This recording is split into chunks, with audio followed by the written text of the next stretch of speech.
Yannick noneho yiyemeje kugaruka muri kampani. Ese Yannick ko yiyemeje kugaruka muri kampani, ziriya miliyoni 80 kampani yahombye ntabwo zigiye kurikora? Ese nimba bazisize kuri mama Yannick, mama Yannick mukaba mubizi yuko byanze bikunze mama Yannick nawe ari umwe mu bantu batavugaga rumwe na Yannick.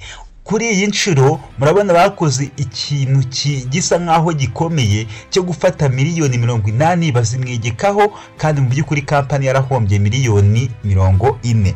Yannick ntaza ntabwo azafata biriya byanditse ariya nkaho ari uko bajijishe cyangwa babeshye, ahubwo we azabona yuko hahombye miliyoni 80 kuko bamaze kubyemeza.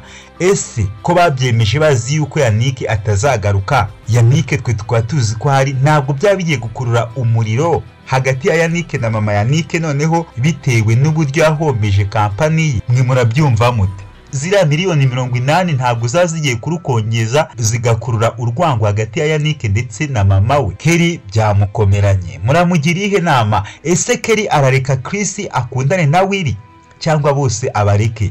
Kuko murabona Kelly yabuze amahitamo, we ku giti cye yabuze aho yahitamo, ajya gukunda Chris bikanga, akabona n'ubundi Willy nawe hari byamukoreye. Ajya gukunda Willy akabona Chris amufite urukundo rurenze, kandi nawe ubwe yamaze kumukunda cyane kandi ndetse aranamukunda. Mu by'ukuri ari muri dilemma. Muramufasha iki? Kelly nkamwe mubizi neza mwatangiranye na filime, muramufasha mu buhe buryo? Ese nihe nama mwamugira mu rukundo rwe kugira ngo ahitemo umuntu umwe wenyine rukumbi muri bano basore bombi ko ari babiri, kandi murabizi neza ko bose bamukunda kandi bose bari seriye?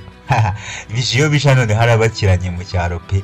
Murabona yuko Yannick yamaze kwemeza yuko agiye kugera mu cyaro, yarangiza nubwo azagira atinze, kandi mwabonye bijiyo bije uburyo yarakaye, uburyo yibabaje avuga ati byararangiye, naramukoreye byarangiye gutyo ntacyo azamfasha. Ariko mu minsi mike ibazima makasha uburyo azajya abona bijiyo bija atunze ibikoresho, atunze televiziyo, atunze ibintu byose, atunze inzu irimo buri kimwe cyose, atunze inzu irimo intebe zigezweho, we nta ntebe za danje afitemo, mu gihe we muboni we uko ameze n'uburyo yamwiratagaho. Ese noneho mama Kasha nazahita tuza none hakemera ibyo kwa bijiyo bije bavuga? Nazahita babona ko bijiyo bije ari uyoboye? Byanze bikunze nanamwubakira azajya amwitaho buri munsi, amuha ibyo kurya nk'umubyeyi. Nsabi nawe urukundo ruri kugurumana. Ngibi byo mwavuze, ibi nibyo mwahoraga musaba muvuga ngo mushaka kubona Nsabi ari kumwe n'umukunzi. Ubu ngubu ameze neza na Claudia, ni pata na Rugi, bameze neza cyane. Byo mwahoraga musaba muvuga ngo ese mu by'ukuri Nsabi we ko dukeneye ko abona umukunzi. Ese uru rukundo rwa Nsabi na Claudia murarubona mute? Ese murabona hari icyo rutwaye? Murabona urukundo rwabo rutakomeza? Ese ni iki mubona kiri koramo hagati y'urukundo rwa Nsabi? Nizihe nyunganizi mwabaha? Ese urukundo rwabo rukomeze? Niki mubona nyine mwabunganiraho mu rukundo rwabo? Rushyuhe se hashye se? Nsabi na Claudia hashye? Kasha we aricara tuje, ameze neza, aratekereza yuko Yannick yapfuye, aratekereza ko Yannick yapfuye byarangiye, nta gahurihuri ko kuzongera kumubona ku isi y'abazima. We nta nubwo azi yuko akibaho, azi yuko bura byarangiye kera. Kasha niyicare yige, araje abone Yannick uwariwe kabisa, niyicare yige araje amubone neza uwariwe mu minsi iri imbere, ubwo azaba mubonye cyangwa se nibwo azamenya uko Yannick ahari naho yagiye kabisa. Reka ngusuhuze mwe nikazo ukunda The Manifest TV, ndabizi mudukunda muri benshi, mudukunda muri mu nce zitandukanye, muri mu burengerazuba, mu burasirazuba, amajyepfo, amajyaruguru, muri mu mujyi wa Kigali, muri hanze y'igihugu cy'u Rwanda, abari mu bihugu bigiye bitandukanye, mwese mudukunda kuri The Manifest TV. Reka bayikaza no kuri The Manifest TV. Ngero nk'ibisanzwe ni wa muhungu wanyu GM Justin Mind. Ndabakunda cyane, murabizi neza yuko mbafite ku mutima. Uyu munsi rero ndacyababwira kuri film My Heart, ikaba rimwe muri film ikunzwe n'abantu benshi nkuko twagiye tubivuga. Mubonye uko rero filime isoje, mama Yannick noneho yiyiziye ari kumwe na papa Yannick, ambwira ati ndashaka amafaranga, ndashaka yuko muma amafaranga miliyoni 5 nanjye nkazongerera kuzo mfite maze ibintu bikagenda neza nanjye nkigira mu rugendo nk'abandi. Ese mu by'ukuri murabona aya mafaranga Mama Yannick ari buyahabwe? Ese Mama Yannick muzi yuko n'ubundi ari umwe mu bantu bari kuregwa yuko bahombeje kampani? Iriya kampani ya Yannick bivuga ko yahombeje, nimwe muri kampani bamushinje ko yahombeje miliyoni zigera kuri 80. Ubu ngubu aje kwaka miliyoni 5, aje kuzaka Papa Yannick umwe mu bantu barakajwe no guhomba kw'iyi kampani no guhomba kwa zira miliyoni, umwe mu bantu bari bateze agatego kugira ngo iyi kampani nizahomba bizakore kuri Mama Yannick, none aje kuzimwaka. Ese mu by'ukuri mwe murabona aya mafaranga ari buyahabwe? Ese nate yahabwa ko mubunya ari seriye, ntabwo ari bukore nawe ikindi kintu kibi, cyangwa se haravamo amakimbirane noneho akomeye hagati ya Papa Yannick ndetse na Mama Yannick? Mwe murabona byagenda bite? Mwe murabona aya mafaranga arayahabwa cyangwa ntayari buhabwe? Njyewe ndi kwibaza niba aya mafaranga agiye kuyahabwa. Ese nate yahabwa Mama Yannick arabyitwara mwate? Ese arakora iki ko mbonye yarakaye kandi ari seriye? Ya abandi rero mumaze iminsi mwibaza ati ese Dr Nsabi azabona urukundo, azabona umukunzi igihe ki? Mwabibonye yuko Dr Nsabi na Claudia bamaze kubyinjiramo neza cyane. Urukundo rwabo ni urukundo rumeze rute? Ese uko rwatangiye murabona hari icyizere gihari ko nibura Nsabi nawe umwe mu bantu bari bamaze igihe batagira abakunzi, umwe mu bantu bakunze yajya gukunda bikanga. Murabizi Dr Nsabi yakunze umuntu witwa Peri, aramukunda cyane birenze, tubona yuko Nsabi ari umwe mu bantu koko baba bafite n'urukundo bari seriye biranga.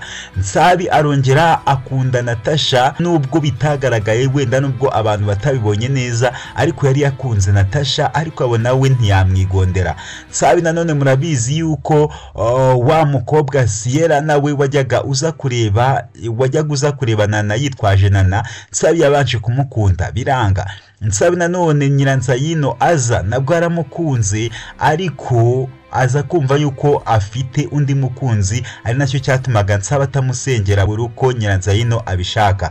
Ako kakaba ari akantu kagaragaza yuko Nsabi nta mukunzi we agira, atari yabona umukunda nk'uko abandi bigenda. Kuri ubu ngubu bajya bavuga ngo inkweto yabonye yayo, Nsabi nawe akaba yabonye umukunda, yabonye umuntu umukunda noneho biri seriye kandi nawe akunda. Ese murabona runo rukundo rwa Nsabi na Claudia bimeze bite? Ese mu by'ukuri ntabwo mutekereza yuko wenda Claudia na Nsabi bishobora wenda kuzageramo hagati bigapfa? Ese ko nawe ari wabwira undi ko amukunda? Mu by'ukuri twitege yuko koko ari urukundo rwa nyarwo, cyangwa se ni rwa rundi nyine ruri aho ngaho rw'iminsi ibiri. Ese Claudia nk'umuntu w'umuganga murabona azakunda Nsabi w'umukozi wo mu rugo? Ese icyo mukibazaho? Ese niba ari umukozi wo mu rugo, Nsabi azabyitwara amate gukundana n'umuganga kandi asanzwe ari umukozi wo mu rugo? Ese uru rukundo rwabo murabona rushoboka cyangwa se ntabwo bishoboka? Ni bya bindi byaho ngaho abantu baba bari kubeshya gusa, ni bya bindi byaho baba bari kutubeshya. Ese Nsabi murabona urukundo rwe na Claudia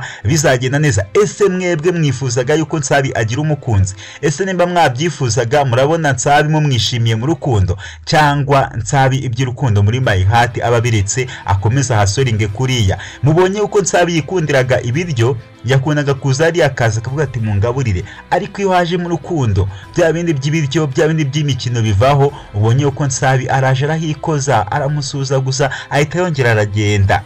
Bya bindi by'ibiryo azagasaba nta kiri kubisaba. Murabizi abenshi kugira ngo mubibone mwabonye yuko Kicyuri yahazanye na Nsabi yakirwa neza cyane. Kicyuri nyine bigaragara yuko nta muntu n'umwe baziranye, ahubwo agenda agatungurwa abona Nsabi bose bamwemera, bose bari kumurwanira. Avuga ati se uyu ni Nsabi nzi cyangwa? Ni ahandi bavuga ngo agaciro k'umuntu nyine ukamenya umunsi umwe. Ushobora kwiba umuntu agaciro ke, ariko anytime ukazabona yuko wa muntu koko nubwo amwimye agaciro ke ariko yaragakwiriye. Niho binagaragara muri iyi filime yuko Nsabi nubwo hari abamwimaga agaciro ke, ariko bagenda babona ko agaciro gahari. Ese urukundo rwa Nsabi na Claudia ruragarukira he? Ese urukundo rwabo ruzakomera nk'izindi tujya tubona? Ese couple yabo izaba imwe muri couple tuzatubona natwe tukavuga ngo iyi ngiyi turayifuza? Ese ntago mubona ko ashobora kuzamo imbogamizi? Nta mafaranga arimo, Nsabi nta mafaranga afite. Nsabi muramuzi aracyasoringa, nta kintu na kimwe afite. Nsabi muramuzi nyine aracyafite ubukene kandi aracyaba iw'abandi. Ese bizakunda yuko Dr Nsabi azakundana noneho na Claudia? Nsabi wenda agahinduka umwana wa hariya mu rugo, we Nsabi akabona akazi, nawe akaba ari umuntu ufite akazi atari nka kuriya akorera mu rugo, nibura hari hakaba nk'iwabo mu rugo n'ubundi akahita iwabo kuko mwabonye ko amaze igihe kirekire kandi bamufata nk'umwana mu rugo, noneho akabona n'akazi nawe kamuhemba udufaranga, noneho urukundo rwe na Claudia rugakomera, noneho akaza kumusura atamusura nk'umukozi ahubwo amusura nk'umwana wo mu rugo. Ibaze Claudia akajya afata nka Nyambo nka muramukazi we, afata nka Nyambo nk'umwe mu bantu bakundana na musaza we. Ibyo murabyumva mute? Ese mwese ko mubishaka cyangwa hari ukundi mwe mushaka kubibona, hari indi sura mushaka kubibonamo wenda uru rukundo rwabo? Kasha nawe murabona ko yakunze, murabona ko ari kujyaza akikoza mu rugo akongera agasubirayo, murabona ko ari kujya yikoza mu cyaro agasubirayo, murabona ko urukundo rwe na Jojo rukomeye cyane. Ese urukundo rwabo ntabwo rwaba rugiye kugira ahantu noneho twumva ngo babanye? Ese ko tubonye ko Jojo agiye kujya hanze, Jojo naramuka agarutse bizagenda bite? Mubonye ko Kasha n'ubundi ubugome bwe buhoraho, agasaza kaje kubasura yarakirengeje, ubwo ndavuga Bijose cyangwa se Bijo bija, urabona yuko yaraje gusura Mwarabu cyangwa se papa Kasha, ariko Kasha yaramwirengeje atazi ntwari we. Murabona umujinya wa Kasha uburyo aba yarakaye cyane, nyine ni umwe mu bantu nyine ubona ko bafite umujinya, ariko byanze bikunze urabona yuko n'ubundi ntabwo umujinya ugirira abandi bo hanze gusa, ahubwo awugirira nabi wabo. Ikindi nanone Kasha kandi agakunda kwikina, urumva yuko we Kasha mu mutima we mu mutwe azi yuko yishe Yannick, ati njyewe umwe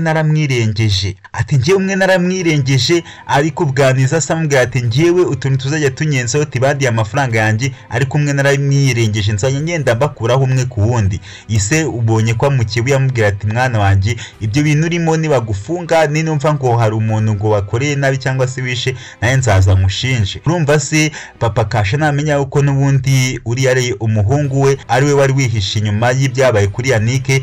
Papa Kasha namenya yuko ibyabaye kuri Yannick byose ari kubera umuhungu we, wazabyakira ate? Ese murabona azashyigikira umuhungu wera cyangwa azashyigikira Yannick? Ese papa Kasha mu bitewe n'uburyo yabonyemo Yannick yitonda, bitewe n'uburyo yabonyemo Yannick yimereye, ese murabona atazamushyigikira koko cyangwa azashyigikira Kasha? Byanze bikuze n'ubundi Kasha murabona yuko n'umubyeyi we ararakaye, umubyeyi warababaye, umubyeyi we nyine ababona yuko Kasha kuba agiye ari ibibazo. Ese Kasha ntashobora kugenda bikazarangira atagarutse?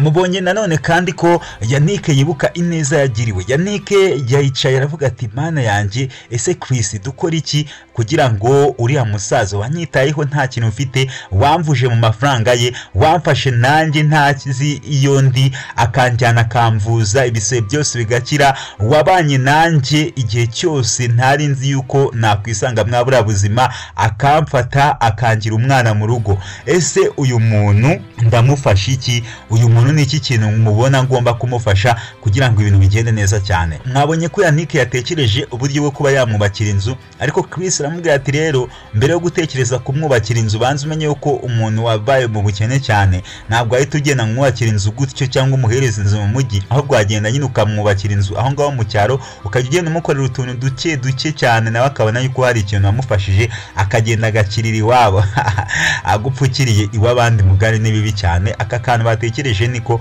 buriya kugira ngo umuntu wese abe umukire, ubukire bwa mbere ni ubukire wakiriyemo iwanyu. Ubukire bwa mbere ni bwa bukire uzakira abantu iwanyu bakabona yuko uri umukire. Ese n'ubu ufite amafaranga n'ubundi ukajya ahandi hari abandi bayafite, nta muntu uvuga ngo runaka ngo iki n'iki, aho ngaho n'ubundi ntabwo uzaba uri umukire. Ariko iyo wakiriye iwanyu abantu barakubaha cyane, baguha respect, bavuga ati uyu muntu kabisa. Niyo mpamvu uzasanga abantu benshi bafite amafaranga muri karitsiye runaka baba bubahitse, ariko aramutse nawe yimutse akajya ahandi, cya cyubahiro yari afite gihita kirangira, ntago akomeza ngo yubahwe nk'uko aho yari atuye bwa mbere yari yubashywe. Niyo mpamvu rero na hariya nyine Chris icyo yabwiye Yannick nicyo, umusaza agomba gukirira iwabo hahandi muri karitsiye yavukiye, ibintu maze bikakomeza bikagenda neza cyane. Dave bari kujya bakomeza bamusura. Dave biragaragara yuko ibintu by'inkundo ari kubishaka kubikwepa, ariko se Dave nakomeza kubakwepa bose. Urabona Bella yaramubwiye ati rero njyewe Dave ndakwikundira. N'ubu ngubu yongera abisubiramo, ariko Dave aravuga ati njyewe nta bintu by'inkundo ndi gushaka kwinjiramo, ibintu by'inkundo giye kubivamo. Nanone Benita mwabonye ko yabuze amahwemo, mwabonye ko yagiriwe inama y'ibyo agomba gukora byose, mwabonye ko Bella yamugira inama ibyo agomba gukora. Mubona ko n'abandi benshi bagenda baganira, ariko ugasanga n'ubundi Benita aracyakunda Dave cyane. Dave we ari gukwepa, ariko Benita aramukunda. Ese iriya mipango Benita yabwiwe n'uriya mukobwa waje kumusura mushyashya, iriya mipango n'imipango ki? Ese iriya mipango ari buyemere? Ese iriya mipango ari buyikurikize? Ese murabona Benita azajya gutekera mama Dave, akamutekera nyine ibyo kurya, akamwitaho nk'uko bamuhaye uriya mupango?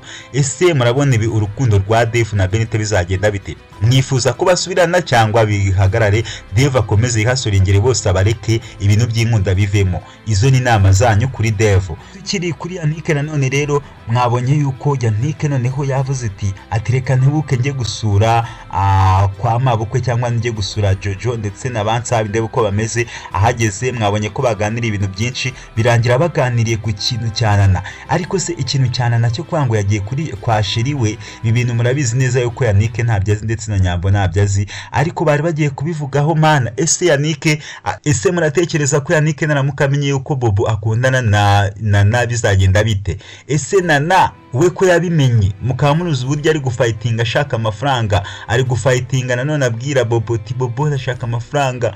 Murabona Bobo we aramutse amenye yuko Nana ibyo ari gukora biriya byose ari kugira ngo nyine amuve iruhande, ari kugira ngo yibonere ariya mafaranga, noneho amureke, ari kugira ngo nyine yibonere ariya mafaranga. Murabona Bobo yabyakira ute n'ukuntu Bobo mumuzi? Ese Bobo aramutse anabiketse byagenda bite? Ese ntago mubona yuko n'ubundi Nana ikintu ari kwishakira ari amafaranga? Kuba ahora amuhatiriza buri segonda, amuhatiriza no kwera amafaranga gusa, ari kuvuga ati n'ubundi byanye byararangiye ntibigikunze, ndishakira amafaranga. Niyo mpamvu ahora amuhatiriza. Ikindi kandi aramutse abonye nari amafaranga, kaba ari nk'agatego n'ubundi yamugumana, akavuga ati byanze bikunze ntabwo azemera guhomba amafaranga ye yamaye, azaza tubane. Reka dutegereze turebe ukuntu bizagenda. Ariko ku ruhande rwa Kelly abonye Yannick arikanga. Kelly abonye Yannick yikanga, aravuga ati ariko se ni wowe? Kelly nawe murabona ko ashaka kwigira ibandi, kandi yarazi yuko n'ubundi Yannick ari gusa ataramubona neza, ataramubona isura ku yindi, ariko none haramubonye nyine yikangamo, aba nk'uwikanzemo, aravuga ati mana ni wowe cyangwa? Gusa Kelly nanone si nibyo gusa, Kelly mwabonye ko ari mu bibazo. Kelly mwabonye ko n'ubundi hagiye gukorwa ngo igishoboka cyose ariko afatirwa irembo. Ese murabona iri rembo Kelly agiye gufatirwa ari igihe nyacyo? Ese Kelly arabyemera cyangwa arabyanga? Ese nimba Kelly akunda Chris, nanone Willy nanone akaba yaramukoreye biriya byose, Kelly arabigenza ate? Kelly arabyifata amate? Kelly ntabwo kagiye kumubaho? Ese Kelly ayanze umwe undi bikanga, byarangira nta mukunzi abonye, cyangwa se akanga umwe n'undi akabimenya, akamenya ko yamutendetse? Bose nta no mwigeza bwisukuri, bizagenda bite kuri Kelly? Mwabonye ko yabwiye Willy ko Willy akora kure kandi atamuha umwanya. Willy ahisemo kuza gukorera i Kigali hafi ye. Nanone kandi Kelly mubona yuko akomeje kwiyisuyaza, gusa ababizi neza bazi ko ari impamvu ya Chris, yazi ko akunda Chris cyane kurusha na Willy. Ibi rero bikaba rimwe mu bituma n'ubundi Kelly akomeza babeshya. Ese Kelly bizagenda bite? Bizagarukirahe? Uku kubeshya bizagarukirahe? Yannick noneho yiyemeje kugaruka muri kampani. Ese Yannick ko yemeje kugaruka muri kampani, ziriya miliyoni 80 kampani yahombye ntabwo zigiye kurikora? Ese nimba bazisize kuri mama Yannick, mama Yannick mukaba mubizi yuko byanze bikunze mama Yannick nawe ari umwe mu bantu batavugaga rumwe na Yannick. Kuri iyi nshuro murabona bakoze ikintu gisa nkaho gikomeye cyo gufata miliyoni 80 bazimwigekaho, kandi mu by'ukuri kampani yarahombye miliyoni 40. Yannick naza ntabwo azafata biriya byanditse ariya nkaho ari uko bajijishe cyangwa babeshye, ahubwo we azabona yuko hahombye miliyoni 80 kuko bamaze kubyemeza. Ese ko babyemeje bazi yuko Yannick atazagaruka, Yannick twe tukaba tuzi ko hari, ntabwo byabigiye gukurura umuriro hagati ya Yannick na mama Yannick noneho bitewe n'uburyo yahombeje kampani? Mwe murabyumva mute? Ziriya miliyoni 80 ntabwo zazigiye kurukongeza zigakurura urwango hagati ya Yannick ndetse na mama we. Kelly byamukomeranye, muramugiriye inama? Ese Kelly arareka Chris akundane na Willy? cyangwa bose abareke, kuko murabona Kelly yabuze amahitamo, we ku giti cye yabuze aho yahitamo, ajya gukunda Chris bikanga, akabona n'ubundi Willy nawe hari byamukoreye, ajya gukunda Willy akabona Chris amufitiye urukundo rurenze kandi nawe ubwe yamaze kumukunda cyane kandi ndetse aranamukunda. Mu by'ukuri ari muri dilemma. Muramufasha iki? Kelly nkamwe mubizi neza mwatangiranye na filime, muramufasha mu buhe buryo? Ese nihe nama mwamugira mu rukundo rwe kugira ngo ahitemo umuntu umwe wenyine rukumbi muri bano basore bombi ko ari babiri, kandi murabizi neza ko bose bamukunda kandi bose bari seriye. Vijiyo bija none harabakiranye mu cyaro pe. Murabona yuko Yannick yamaze kwemeza yuko agiye kugera mu cyaro, yarangiza nubwo azagira atinze, kandi mwabonye Vijiyo bija uburyo yarakaye, uburyo yibabaje avuga ati byararangiye, naramukoreye byarangiye gutyo ntacyo azamfasha. Ariko mu minsi mike ibaziba makasha uburyo azajya abona Vijiyo bija atunze ibikoresho, atunze televiziyo, atunze ibintu byose, atunze inzu irimo buri kimwe cyose, atunze inzu irimo intebe zigezweho, we nta ntebe za danje afitemo, mu gihe we muboni we uko ameze n'uburyo yamwiratagaho. Ese noneho mama Kasha nazahita tuza none hakemera ibyo kwa Vijiyo bija bavuga, nazahita abona ko Vijiyo bija ari uyoboye, byanze bikunze nanamwubakira azajya amwitaho buri munsi amuha ibyo kurya nk'umubyeyi. Nsabi nawe urukundo ruri kugurumana. Ngibi byo mwavuze, ibi nibyo mwahoraga musaba muvuga ngo mushaka kubona Nsabi ari kumwe n'umukunzi. Ubu ngubu ameze neza na Claudia, ni pata na Rugi, bameze neza cyane. Byo mwahoraga musaba muvuga ngo ese mu by'ukuri Nsabi we ko dukeneye ko abona umukunzi. Ese uru rukundo rwa Nsabi na Claudia murarubona mute? Ese murabona hari icyo rutwaye? Murabona urukundo rwabo rutakomeza? Ese ni iki mubona kiri koramo hagati y'urukundo rwa Nsabi? Nizihe nyunganizi mwabaha? Ese urukundo rwabo rukomeze? Niki mubona nyine mwabunganiraho mu rukundo rwabo? Rushyuhe se hashye se? Nsabi na Claudia hashye? Kasha we aricara atuje, ameze neza, aratekereza yuko Yannick yapfuye, aratekereza ko Yannick yapfuye byarangiye, nta gahurihuri ko kuzongera kumubona ku isi y'abazima. We nta nubwo azi yuko akibaho, azi yuko bura byarangiye kera. Kasha niyicare yige, araje abone Yannick uwo ari we kabisa, niyicare yige araje amubone neza uwo ari we mu minsi iri imbere, ubwo azaba mubonye cyangwa se nibwo azamenya uko Yannick ahari naho yagiye kabisa. Reka nkushimire wowe wabanye natwe kuri The Manifest TV, murarikira gukora subscribe nimba utari wayikora, share, like, comment kuri The Manifest TV. Nje mwabanaga muri Unrise Filme, my heart in just in mind. Ndabakunda cyane, ciao ciao.